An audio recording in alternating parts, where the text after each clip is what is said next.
कुरुक्षेत्र बीबीपुर झील में पानी छोड़ने को लेकर किसान और प्रशासन हुए देर रात तक आमने सामने। रात भर पहरा लगाकर बैठे रहे किसान। नरवाना ब्रांच नहर का पानी बीबीपुर झील में छोड़ने को लेकर प्रशासन व किसान कुरुक्षेत्र ज्योतिसर में आमने सामने नजर आए।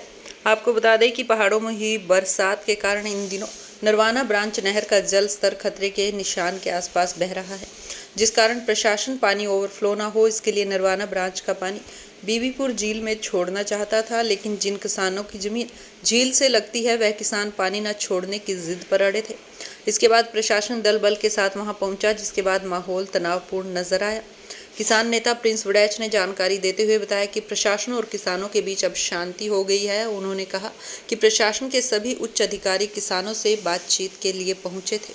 इसके बाद इस बात पर सहमति बनेगी, अगर नरवाना ब्रांच नहर में पानी बढ़ता है तो धीरे धीरे बीबीपुर झील की तरफ पानी की निकासी को बढ़ा दिया जाएगा। अगर पानी कम होता है तो जल्द ही बीबीपुर झील की तरफ से पानी बंद कर दिया जाएगा।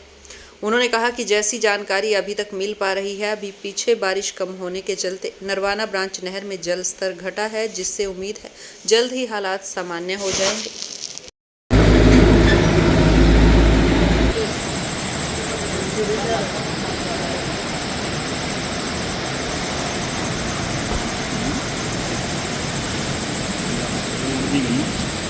कोई नहीं बहुत है यहाँ।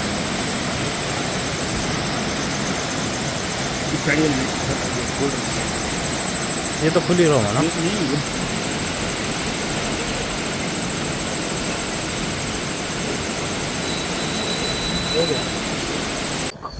जी क्या मामला है, क्यों इतना प्रशासन इस समय रात के समय में? जी देखिए, जो एनबीके है नरवाना ब्रांच है, इसमें एक एस्केप टनल बनाया हुआ है बीबीपुर के लेक के अंदर पानी छोड़ने के लिए। वो एक लेक कागजों में नहीं है वो किसानों की मलकियती भूमि है, लेकिन उसको अमूमन तौर पर प्रशासन झील सोचता है, जबकि किसान की मलकियत की भूमि है, जमाबंदियां हैं। और 2003 में लोगों ने एजिटेशन करके और कोर्ट के बाहुकुम उसमें अपने कब्जे लिए थे और 2 फसली करवाया था। प्रशासन अब की बार भी उसमें पानी छोड़ने की कोशिश कर रहा था, जिससे किसानों को ऐतराज था। तो किसान इकट्ठे हुए थे, जिससे तनाव पैदा हो गया था और प्रशासन से धक्का मुक्की भी किसानों की हुई। एक किसान नहर में गिर गया था, तो उसके बाद हमें पहुंचे थे किसानों के बुलाने पर, जैसे हमें पता चला तो उसके बाद हमने प्रशासन को वार्ता के लिए कहा था। तो माननीय उपायुक्त कुरुक्षेत्र और माननीय एसपी साहब कुरुक्षेत्र आए थे, तो उनसे एक सौहार्दपूर्ण वातावरण में मीटिंग हुई है।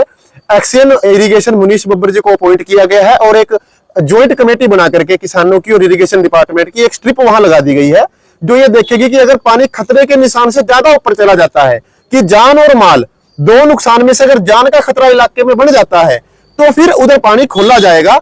अगर स्थिति कंट्रोल में रहती है तो उसके चैनलों को जितने खुले और भी बंद कर दिया जाएगा। किसानों का अनावश्यक रूप से नुकसान नहीं होने दिया जाएगा। और सबसे बड़ी बात जो एक राहत की बात है, जो हमें सूत्रों ने या कृषि इरिगेशन विभाग के अधिकारियों ने बताया है कि पीछे से नरवाना ब्रांच में पानी कम भी होना शुरू हो गया है। और हम परमपिता परमात्मा से यही अरदास करते हैं कि सुबह तक और पानी कम हो, और प्रशासन से और किसानों से यही विनती करते हैं कि आपसी सौहार्दपूर्ण एक तरीके से हल निकालने की कोशिश करें। तो कई चैनलों पे देखने को मिल रहा है कि एक अफवाह फैलाई जा रही है, अभी इतना पानी आ गया पीछे ये वो। तो किसानों के लिए, आम जनता के लिए क्या संदेश रहेगा? जी देखिए, हमारा यही सिचुएशन है, यही हमारा संदेश है कि जो विश्वसनीय सूत्र हैं उन पर भरोसा करें। आधिकारिक सूत्रों से जो खबर है अफवाहों पर ना जाएं। जो हमें अभी तक अधिकारियों ने बताया है, पीछे से एनबीके में पानी कम हो रहा है और सुबह तक राहत मिलने की उम्मीद है, मारकंडा में भी और एनबीके में भी। ठीक।